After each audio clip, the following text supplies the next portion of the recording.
हमले के बाद इजरायल में हाई लेवल मीटिंग और नेतन्याहू की टॉप कमांडर्स के साथ बैठक हुई। इजरायल में हुए हमले को लेकर यहां चर्चा हुई, हिजबुल्लाह को लेकर नई रणनीति पर चर्चा की गई। मीटिंग में ईरान हमले को लेकर भी चर्चा की गई। और उधर साउथ लेबनान में ग्राउंड ऑपरेशन लगातार जारी है। जी हां, ग्राउंड ऑपरेशन लेबनान के अंदर रुका नहीं है इजरायल का। आईडीएफ का हिजबुल्लाह की सुरंग पर कब्जा हो गया है। भारी संख्या में हिजबुल्लाह के हथियार यहां से बरामद हुए हैं। लगातार यहां पर आगे बढ़ रही है इजरायली फौज। ये तस्वीरें आपको दिखा रहे हैं किस तरह से ग्राउंड ऑपरेशन को आगे बढ़ाया जा रहा है। ये आप देखिए।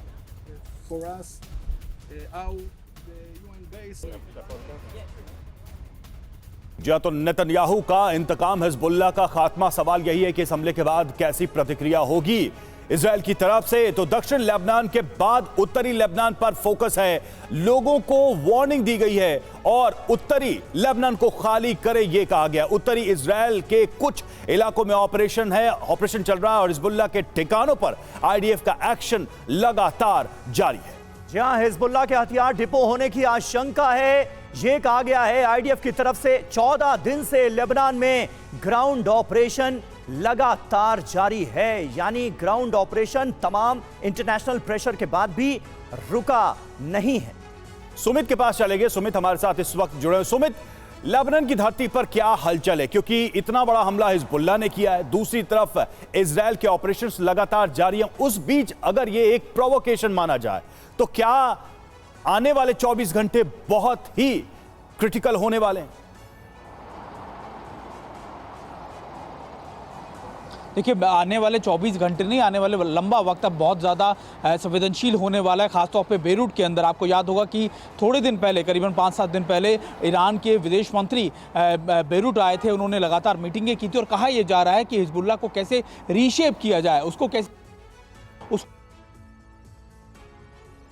बड़े डिसीजन हुए हैं। और उसी के ठीक बाद एक बड़ा अटैक किया जाता है, वो भी हाइफा के उस बेस पे जो बहुत ज़्यादा संवेदनशील, हाइफा साउथ के अंदर, इस बेस के अंदर जो ट्रूप्स लगातार तैयार हो रहे थे वही साउथ लेबनान की तरफ मूव करने थे। और ये पीछे की जो टीमें थी इनको लगातार आगे, आप कह सकते हैं कि बैकअप टीम्स के लिए भेजा जा रहा था। लेकिन उससे पहले एक बड़ा अटैक हिजबुल्लाह की तरफ से कर दिया जाता है। और अभी इंपॉर्टेंट ये है क्योंकि अभी भले ही इजराइल की तरफ से बाकी जगहों से कहा जा रहा हो कि बेरूट में हमले नहीं हो रहे, बेरूट में हमले लगातार दाहिया के इलाकों में किए जा रहे हैं, तो निश्चित तौर पर ना तो इजराइल रुकने वाला है और इजराइल की पूरी कोशिश होगी कि जब भी अपने आप को तैयार करने की कोशिश हिजबुल्लाह करे, वो बड़े अटैक्स करे। और साउथ लेबनान में सबसे ज्यादा आर्म्स एंड एम्युनिशंस के जखीरे इसीलिए भी पकड़े जा रहे हैं ताकि कोई हथियार या साजो सामान अब हिजबुल्लाह के पास ना बचे। रवि, लेकिन इतनी सटीक जानकारी, सुमित जरा यह समझाइए, इतनी सटीक जानकारी हिजबुल्लाह को आखिर कैसे मिल रही है? आईडीएफ के चीफ जिस बेस पर मौजूद होते हैं थोड़ी देर पहले, जहां पर 100 से ज्यादा सैनिक एक साथ मेस में बैठकर खाना खा रहे होते हैं,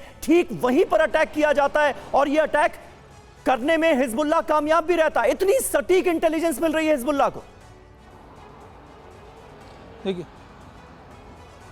समीरा, आप मान के चलिए कि हिजबुल्लाह ने पिछले 3-4 महीनों में कई दिनों में कई बार ऐसे वीडियोस लगातार जारी किए। उन्होंने लगातार एयर स्पेस को वॉयलेट किया इजराइल के, लगातार वो वीडियो रिलीज किए 8-10 मिनट के। और उन वीडियोस में स्पेसिफिक उन पिन पॉइंटेड लोकेशंस को दिखाया जहाँ एरोड्रोम खड़ा है, जहाँ उनके मिलिट्री बेस है, जहाँ उनके इंस्टॉलेशन है, जहाँ उनके आर्म्स एंड एम्युनिशन डिपो है। और हिजबुल्लाह ये कहता आया था कि देखिए हम इनको अटैक करेंगे, लेकिन इजराइल को लग रहा था कि उसके एयर डिफेंस मैकेनिज्म इतने ज़्यादा पुख्ता है। लेकिन अब हम एक बार फिर भूल जाते हैं कि कोई भी एयर डिफेंस मैकेनिज्म हो, कोई भी मशीनरी हो, उसकी एक्यूरेसी का एक लिमिट होता है। और आयरन ड्रोम की भी एक लिमिट है, 90% के करीब वो अपने कैसे ऑब्जेक्ट्स को लगातार हैंडल कर सकता है। लेकिन बाकी के 10% का यह है कि